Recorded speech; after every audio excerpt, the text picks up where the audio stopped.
शेजारी राहणाऱ्या 13 वर्षाच्या मुलावर अनैसर्गिक अत्याचार करणाऱ्या आरोपीला नागपूर जिल्ह्यातील नवी कामठी पोलिसांनी अटक केली। आरोपी आकाश गेडाम यानं घराशेजारीच राहणाऱ्या 13 वर्षाच्या मुलाला एका बंद गोदामात नेऊन त्याच्यावर बळजबरीनं अनैसर्गिक कृत्य केलं। तसंच त्याचा फोटो आणि व्हिडिओ तयार करून या अत्याचाराची माहिती दुसऱ्याला सांगितल्यास तुझे व्हिडिओ व्हायरल करील अशी धमकी दिली। तर मुलाची आई कामावरून घरी आली असता मुलानं घडलेल्या अत्याचाराची माहिती दिली। पोलिसांनी नवी कामठी पोलिसात तक्रार केली।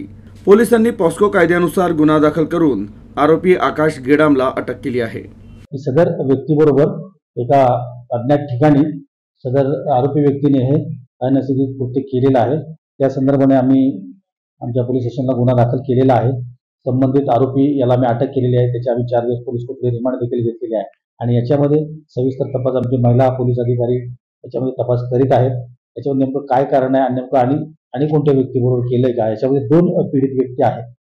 2 पीडित व्यक्ती आहेत, त्यांचे जाब वगैरे चालू आहेत। त्यांचे कोर्ट मान्य न्यायालयासमोर सगळे देखील आम्ही त्यांचे जबाब नोंद करून घेणार आहोत। सविस्तर तपास चालू आहे।